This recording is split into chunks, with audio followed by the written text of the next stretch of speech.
At what age did you travel to Egypt? I think I was around probably 7 or 8 years old. My mom, she had friends here. I guess they were telling her, make the move. It's not Right. that serious. I got What you see on the news is not that serious. How did the Egyptians, the Egyptian children, treat you? Egyptian kids back then, they were super, super, super. I don't know about now, but they were racist. Oh, they were racist. They were racist. In what way? Tell me about that. They would call you chocolate, which means chocolate boy. They would call you Bakar, which was a the character. which was a cartoon character. You feel me? From Sudan or whatever. What would you say about the Egyptian youth, even the ones that come from a rough background? How do they see life? Egyptians nowadays, they want to be like the things that they see online, and the things that they hear, the stories outside of Egypt. They want to do the same exact things that these people are doing. You do find, people dying from stab wounds, and but it's not a common thing. You feel me? It's not very common, but you do find these things happening.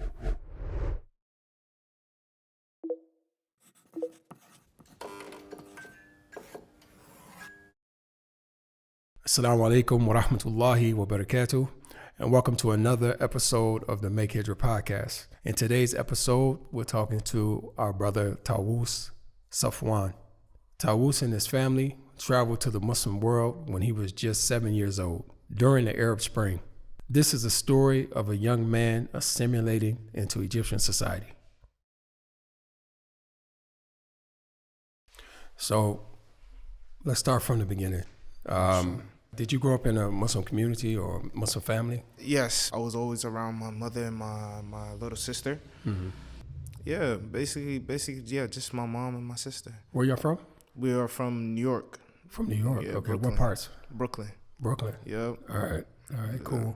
So do you remember a lot about living in Brooklyn? Not really. We moved around a lot in the States. Mm-hmm. From New York, we went to New Jersey. From New Jersey, we went to Pennsylvania. We lived in Philly for a while. We moved around a lot in the States. We lived in North Carolina. We lived in a nice, mashallah, nice little small community named, I forget the name, Muslimville. I don't know if you heard about it. Right. Yeah, we lived in Muslimville for a while. So alhamdulillah, we always tried to be where the Muslims were. You know what I mean? So alhamdulillah.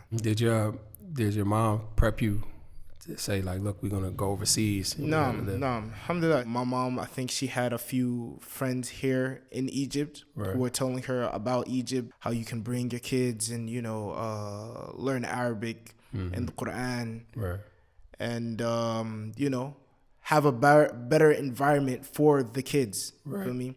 Especially young black, American kids. Subhanallah. We came here back in 2011, and how old were you when you got here? Probably 7 or 8 years old. Right. Maybe around that age. So obviously you didn't really have a choice. No, I did not. Alhamdulillah, nah. Did you give any kind of feedback when mom said, look, we're gonna go here? Well, my mother, she definitely got us. She tried to get us, mentally prepared to come to Egypt when we finally made the decision to come here. We were kind of mentally prepared in somewhat. We were kind of mentally prepared because we were, the Thota was going down, the revolution was going, was happening and stuff. And y'all knew about it before y'all came? We knew about it before we came. We were always watching, the Al Jazeera news and stuff like that. So, alhamdulillah, when we did come through, it was funny because I think the day we were coming here, we had a layover at Jordan. Right. Our flight was delayed because of the revolution that was going on. So we had I think it was supposed to be like a 2-hour layover or something like that, and we wound up staying the whole night or whatever like that. Right. So alhamdulillah, when we did arrive here in Egypt, I was kind of prepared for worse. Right. You know what I mean? I'm thinking, we're coming here, but it's gonna be war. We're gonna have to duck to get a taxi and go home. And why didn't y'all delay that though? I mean, do you know why? That y'all just go ahead and push forward, or were the tickets already booked? Why not wait until after things settle down? And then do you know why? I think I'm not 100% sure because as I said, I was still a kid or whatever like that. But my mom, she had friends here, so I guess they were telling her, make the move. It's not that serious. What you see on the news is not that serious. Yeah. You know what I mean? But yeah. And that was true though. A lot of the stuff people said they was watching overseas or watching in the States or in other places, the Western media was kind of an exaggeration of what was going on here. Yeah, so definitely. Obviously, if an exaggeration. If your mom had connects here already, then she could get to on the ground, see what's going on. No, so you got here. I mean, how much did your family talk about education? Like, were you going to be homeschooled, or were you going to go ahead and try to enter into the educational system in Egypt?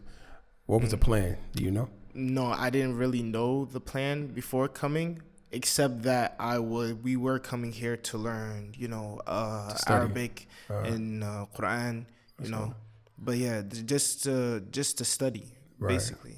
Were you excited about that, or you too young to realize it? I wouldn't say excited, but I was kind of, prepared for the journey. For me, trying to be prepared for the journey. Right. For me, mentally. But other than that, not really. I was, still a kid. Right. Alhamdulillah. So let's talk about that a little bit, because you're going to enter into the education system here, where let's start with this, because we know kids can be cruel, to each other. Yeah. And did you enter into like a situation where foreigners were together, like a center where it's all foreigners there, or did you get right into the Egyptian life? We did start off with a little markaz, or what they love to call here hadana. Oh, okay. Right. But it was like a hadana for foreigners. You remember the name? Yeah, Dar Arqam. Dar Arqam. Dar Arqam. They were basically focusing on the Arabic, the Fusha, the Arabic Fusha, and learning Quran. They had many teachers there. They did teach you science and math and different other subjects. Right. But they focused on teaching you the Fusha and the Quran. So that was something different for me. It was full of foreigners. Right. I don't think there were any Egyptians there. Right. But it was full of foreigners. How they treat you, man? They were good, alhamdulillah. This was my first time actually going to a school. With me, because even in the States we were homeschool. Okay. All our lives we were homeschool. So coming to Egypt, to a different country, not knowing the language either. Right. It was kind of scary at first, right. to be honest. It was kind of scary, but alhamdulillah, I met a few of my close friends. I met them there at the school, alhamdulillah. So yeah, they would help me out too, because they were also foreigners, right. And they spoke English, right. And stuff like that. So they would actually help me out, with, right. with trying to understand and trying to communicate with the teachers. So they were there before you? Things. Yeah. Alhamdulillah. No, that's good, man, to have like somebody to help you out. Yeah. You know what I mean? And not have to try to struggle to figure things out. For So how long did it take, man, for you to like start picking things up, start understanding the teachers on your own, and that type of thing? The Fusha, it did take me a little while to, to grasp it a little bit, but it came kind of natural because you would hear it all day. You feel me? Every day. Right. So it came a little bit naturally. It felt like I was just learning new words. Right. The Amiyya, came, which is the Egyptian Arabic, came Right. a little harder, but also it came naturally also because I already had learned more of the Fusha. Right. Then the Amiya was just a little bit more how do you call it, adjustments or whatever like that. So yeah, If you're looking to relocate to Egypt, check out the ultimate guide that we put together at makehijrah.com/Egypt prep. You went from Dar al-Arqam and eventually you entered into Azhar, right? Or the I don't want to say preschool. Was it preschool? Did you start at preschool? It was primary. You started primary school. Yeah. Right. So you went from there to this. So in the Dar al-Arqam, you had foreigners helping you out and all that. Exactly. So now you're in there with the Egyptians. Right. Yeah. So how was that adjustment? Alhamdulillah. It wasn't so bad for me back then. We would. I didn't go straight into the school, into a Azhar school, but we would take our like what is it called, exams. Right. We would have to take our exams, but I didn't have to attend, so I would still be attending in Dar al-Arqam, and I'll go take my exams in the Azhar school. Right. That was primary. Yeah, primary. Okay. Primary. All right. But it was a little difficult in the beginning because I would go to the exam not knowing anything because it's a whole different curriculum. Right. It's a whole different, you feel me, system. Right. So I'd just go in there and, just look at the paper and look at the teacher. You feel me? Did they have mercy on you? The teachers, yes. Right. Alhamdulillah, there was one foreign boy there who spoke, he spoke a little bit English, and I think he was a Somalian boy.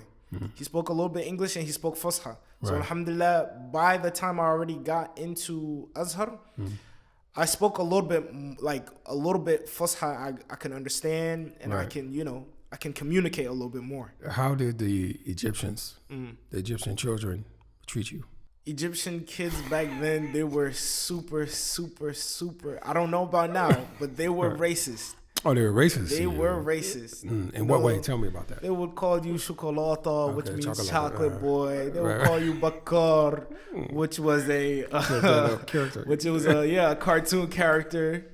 You feel me? From Sudan or whatever. They would look at you. You feel me? They would just throw slurs out there or whatever like that. That seems like you can go tit for tat with those type of things. Yeah. Like, it doesn't seem like it's the racist kind of like nigger type stuff. No. Like it's not. It wasn't. Because at the same time, kids are kids. You feel me? But it was hard. Trying to adapt. Because I was always like a soft person. I wouldn't hear them say, "Yo, bakar" or whatever, and go up to them and be like, "What you say, boy?" Feel me? Get mad and stuff. But I'll just be like, "Okay." You feel me? Did you know what they were talking about? Yeah, I knew exactly what they were talking about, but like I wouldn't react, in an aggressive way or whatever like that. So I mean, technically, if you would have, what would have happened? Would they have back down? I'd get jumped. Oh no, they'll jump you. They take it like that. Yeah, okay, I didn't know that. I'd definitely get jumped because Egyptians. That's one thing Egyptians do. They stick together. Feel me? Especially if it's against a foreigner or whatever, and they don't know you, they definitely stick together. So when did that change, man? When did it evolve from that? Chocolata and all that, and they was like, okay, you my man, or trust. I think when I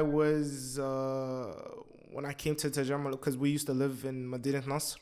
When I moved from Madinat Nasr to Tajammal Awal, I met also a few young brothers over there who were American, but they knew the Egyptian language, mashallah, like they were born here. They were actually raised here from like as kids or whatever like that but younger kids. Right. So they were a little older than me, but they understood the Egyptian language like it was like that was their first language. Right. SubhanAllah. So, living in their neighborhood, I would go out with them and chill with them, and they would bring me around the Egyptians, the Egyptian boys and stuff like that. Right. So I think as time went or whatever, I started to pick up more of the Egyptian language. Right. You know? So as I'm picking up the Egyptian language, I'm still going to Dar Arqam, by the way. And I'm going to exams in, what is it called? In Azhar. But there was a point where you couldn't just take the exams in Azhar, you have to attend. So that's when I took the leave and I left Dar Arqam and I started attending Azhar. What year was that? This was in Madinat Nasr. No, what year? What year? I think this was around 2000. No, what grade I should say. Okay. What grade? Yeah. I think I was in the 4th or 5th grade. Okay, that's still elementary. Yeah. Okay. 4th or 5th grade. Right. So yeah, I started to attend Azhar in Madinat Nasr. Which school? Ahmed Al-Libi. Oh man. Ahmed Al-Libi. Yeah, right. Yeah. It was that's it was aggressive. Right. Yeah. It was hard. Okay, yeah. But alhamdulillah, I think there's a lot of foreigners there too though. Yeah, there's a lot of foreigners now, especially now. Because back when I was there was like barely foreigners. Alhamdulillah, back when I started off. But then, year after year, there are more Somalians there, there are more British people there. So alhamdulillah. So I mean, how did the teachers treat you, man? The teachers weren't really bad. The teachers were good. The teachers were good. They treated you like you were any other little child or whatever like that. No, that's good to hear because some people have shataim and all that. Or talking, Yeah. Is that true? Not for me. Okay. Not for me. Alhamdulillah. Maybe because I understood them and I started to pick up the Ammiya more, and I started to speak to them. I want to ask you about that, man, because I have my own theory. But if you speak the language, if you speak Ammiya, and you deal with them, do you think that they accept you? Like it's not an issue of color or anything like that, but it's more an issue of culture. Definitely. Do you think that? Or definitely. No, I think that all the way.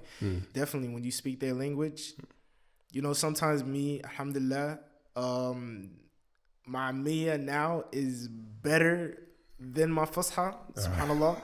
But the people now, they respect me more, and it is easier to deal with them. You feel me? You don't get played a lot. Right. You don't have slurs thrown at you. They think you're one of them. Will be. So it is definitely easier to get around with and to deal with Egyptians. Right. Yeah.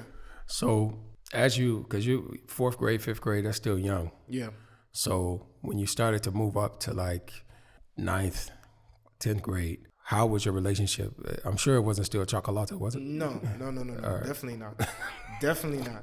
It was more like Tawus Amriki. You feel me? Okay. It was the American Egyptian boy. You feel me?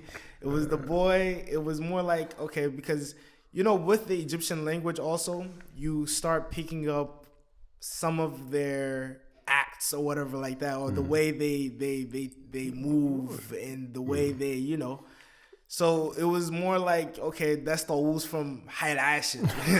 That's the American boy from Hayal Ashir. You feel me? That's not, you feel me, American boy only. That's, more of an Egyptian Tawus, So yeah, they definitely stopped with the slurs and, I had bullies back then too who became my friends and who always wanted, anybody who wanted to, had a problem with me or anything like that, they would stand up for me and be like, "Tawus, that's my boy." We talking about like, what's the Egyptian bully look like though? Like, what's that? What's his bulliness look like? I would say just, basically pushing you around and, give me your lunch food and how much money you got on you. And so it's like the same as an American bully or what? I don't know what American bullies look like, to be honest. Right. So give me your lunch money. Yeah, give me your lunch money. Give me your lunch.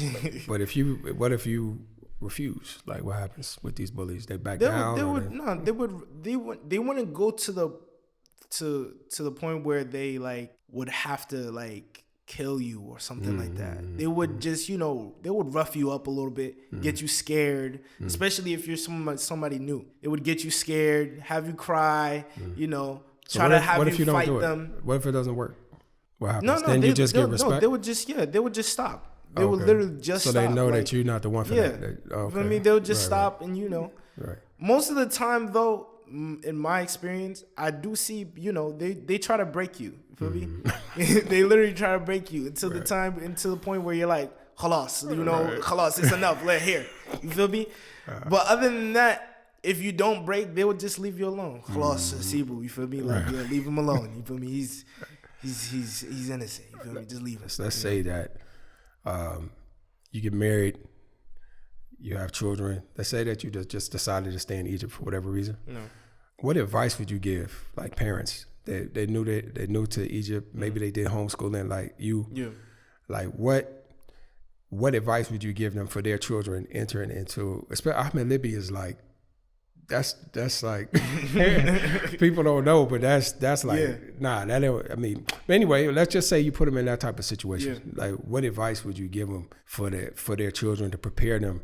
Like prepare them for the chocolatas and the bullies and then you have people naturally that are like, you're not gonna call me that or you're not gonna do that. Facts. And then you have other people that may just overlook it. What would you advise? Like, how should they prepare their children to enter into not even Azhar, any Egyptian school? Well, an Egyptian school, I would say now, alhamdulillah, most of the Egyptian schools, they are more accepting to, foreigners being there now. Okay. You feel me? Unlike me, back in the days, it was like more Egyptians than, foreigners and Egyptians in the school. You feel me? So alhamdulillah, more now they are more accepting. But if there were like, bullies and stuff like that, I would suggest for them to look for a school where there is more foreigners there. Okay. Now, alhamdulillah, they do have a few schools where there's more foreigners. It's more of like a foreigner environment with them still learning the Egyptian or Azhar curriculum. Right. Maybe. Now, alhamdulillah, I just graduated from Baruth. Alhamdulillah, just finished high school there. And Baruth is a Azhar school that caters to only foreigners. There are only foreigners there. They teach you. They focus on Arabic and the Quran also. They have beautiful, beautiful, beautiful teachers there. Yeah, and they're more kind. They're more easier on the foreigners because they know, okay, you are coming from your country, and you're coming here to learn and to learn about Islam and to learn the Quran and stuff like that. So they're more accepting than the other schools. Even though the other schools they do accept more foreigners nowadays than before. As in the kids accept you, the teachers accept you. So yeah, alhamdulillah. I'd like to ask you about the Somalian brothers and sisters, right?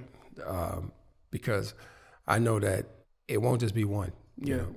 Yeah, definitely. It might be the uncles, the aunties, and all them put their whole crew in there. Definitely. So how do they move? Because if it's you're the one American that's there. What about if it's 6, 7, 8? Do they look at it differently? Like, do they say, okay, wait, hold up, the bullies I'm talking about, or the people that want to call you names and all that? Do they say, okay, wait, hold up, he have a crew? Definitely. When it is, that's why I was saying, if there is people who are interested in to go into Azhar, putting their kids into Azhar or whatever like that, put them where there are foreigners there, not just him the only, because they would when they see a lot of foreigners sticking together or whatever like that, they're cool.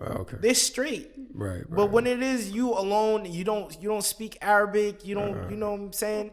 It is a more difficult, situation. It doesn't matter that you're American?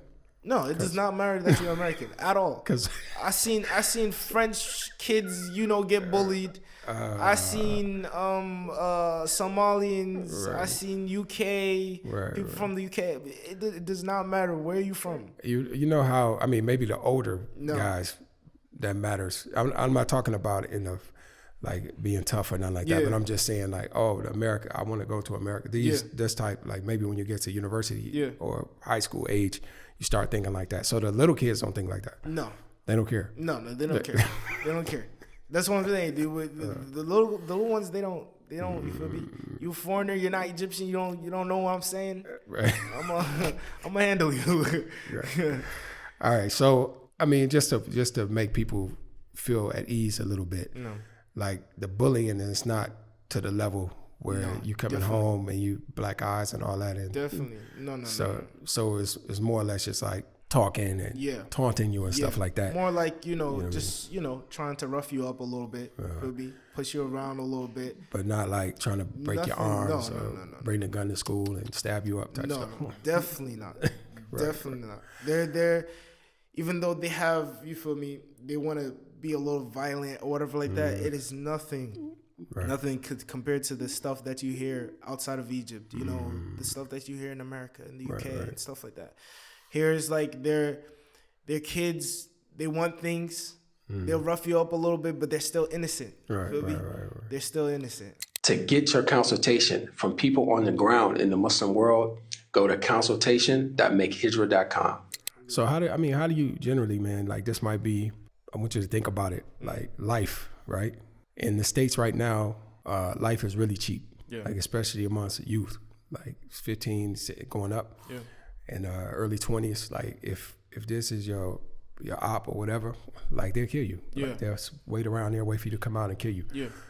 What would you say about the Egyptian youth, even the ones that come from a rough background? How do they see life? Will it be that we'll beat you up or something, but we ain't taking it that far, like we're gonna knife you or something like that? I mean, you tell me. SubhanAllah. It's different nowadays. You don't hear it with foreigners so much, but between the Egyptians, when they have an enemy, SubhanAllah, it's not to the point where it's not something common. This is something very, very, very, very, very new.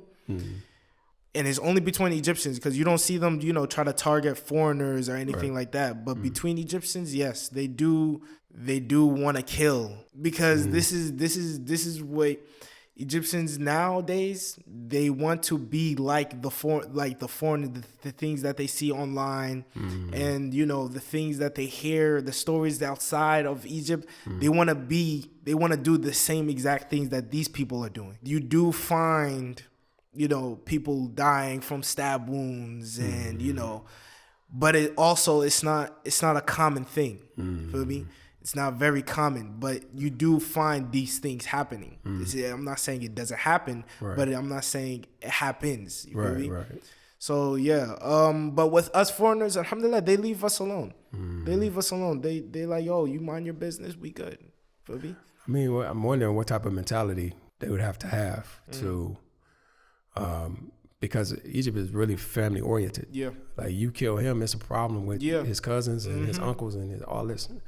So, I mean, from what you know, like, do they even consider this, or? Not that I know of. Not that I know of. They, they fight over petty things. You feel me? You have a lot of kufr that's going on right now here in Egypt also. Feel me? Between the Egyptians. Right. Because they want to be like the foreigners or the people that they see, the non-Muslims that they see online and on social media and things like this. Is it like rappers and things like that? Yeah, rappers. You have rappers, actors, movies, all these things. They want to be these things. Right. The new generation. I'm not talking about the older people or whatever like that, but these new generations of kids. This is what they want. For me, these new teenagers, all this is what they want to be like, these rappers, and they want to be like these influencers and people who think they're, doing that life. Right. Baby, I want to say this is a thing that everybody's doing, or you don't find all young people doing that. You definitely don't find all young people doing that, but you do have a group of kids doing this, and they don't think of my family might be mad, or their family might try to attack my family now. And no. They don't think that. They just do. Right. And then whatever happens after, you feel me, happens after. So I'm sure you heard of like the razor blade stuff. Yeah. Is this now like that's old? Like the razor, now we on this level. Yeah. Or is that all in the same? No. They keep to their type of their you know, I feel like razor blades and knives and all that, that's an Egyptian type of traditional thing. You feel me? All right. That is their weapon. Just like in America, they have guns. Yeah. Here is they got knives. Even if they have a gun, it's like, right. Put the gun down, use a knife. Yeah, right. So yeah. So I wanna get some insider stuff, right? No. So anybody that's been to Egypt, if you live in certain areas, they have the tuks, which are I don't know what you would call them in English. I don't know what they are. Like the little buggies you ride. Yeah. Instead of taking taxis, you take this little buggy. It takes you around into the narrow streets and stuff like that. It was a time where it was a certain type of music that they be playing. Yeah. Right. And it sounds like auto-tune or something like that, right? Yeah. And of course, like if you're not clued up, you don't know what they're talking about. Yeah, they call it aghani shaabi. Okay, this type of music, what are they talking about? Do you know? I'm not saying that you're listening to it, but you can hear it. Yeah. So thanks. What's the themes of these things, or is it some hidden language, or only they know what they're talking about? Most of the time, they are talking about, you know, the gutter. You know, how it's hard. Like the ghetto or something like that? The ghetto. Right. You feel me? How it's hard down below. And how we make it, how we up here now. Some of the songs they talk about, this is my brother, I'll die for my brother, I'll kill for my brother. Type of things like this, you feel me? But it's mostly, they're talking just about, you know, the ghetto. Literally. Life there. Right? Yeah. And if they're not talking about the ghetto, they're talking about how they made it out of the ghetto, but they're still part of the ghetto. All right. Okay. Basically. So how does that compare with some of the stuff? I'm not sure if you're familiar with it, but the type of songs or lyrics that are popular in the States, like the popping drugs and the we about to do this to this girl, that type of stuff. Is it the same kind of thing with that as well, or they just more or less like they have to be censored because of the culture or what have you? Some I would say some of the things are similar, you know. Yeah, I could say they're a little similar, but not like they always go to a point. They don't go all the way out. They don't go all in. They always stop at a point. Right, you know, you have some of the newer rappers who did leave Egypt and they come back and stuff like that, and they would go to that point.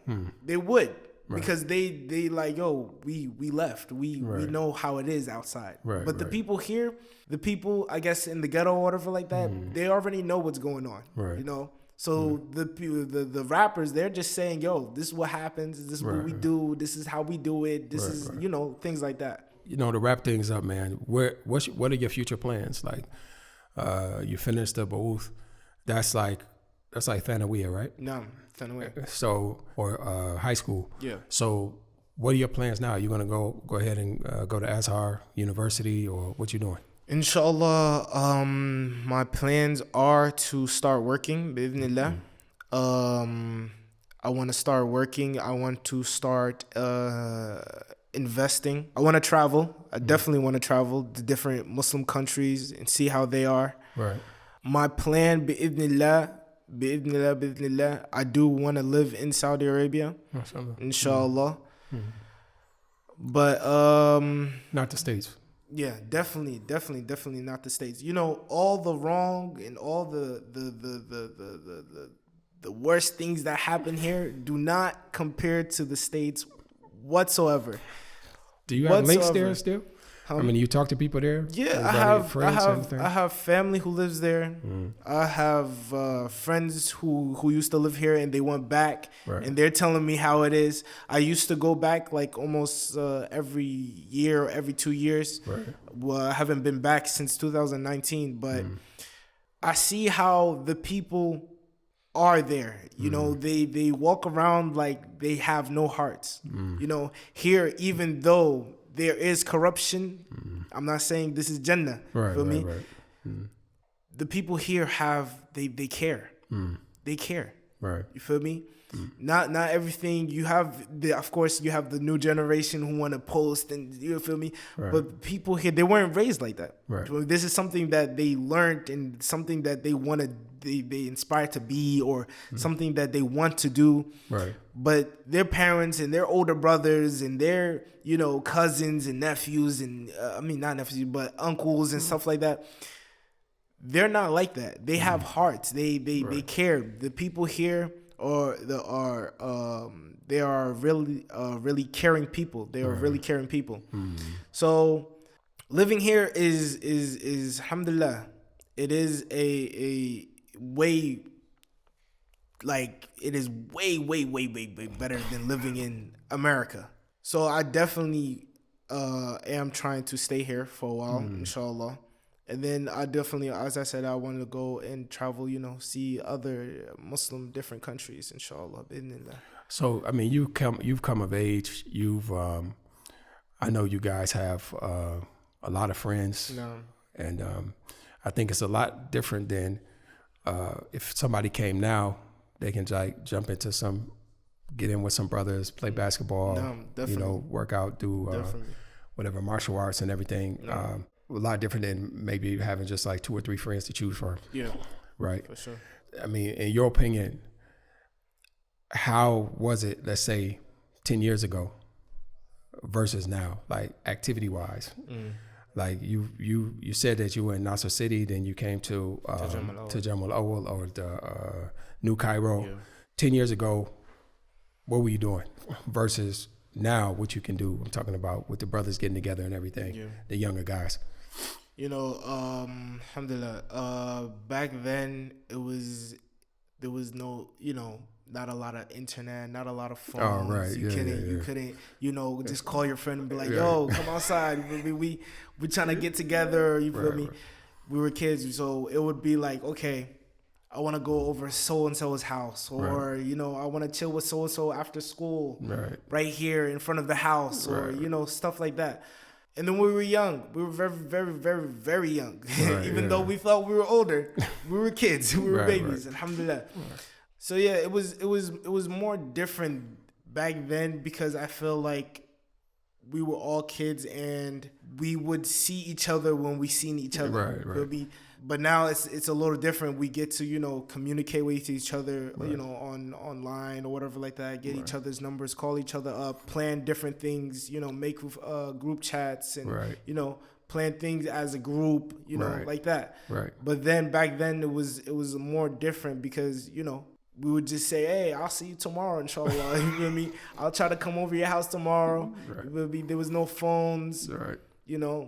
Sometimes even if we did have a phone, we wouldn't know how to use it or even think about, yo, let me get your number or something. We would just, okay, my mom is gonna contact me, my father's gonna contact me. That's it. Right. So yeah, it was a little different back then than now, alhamdulillah.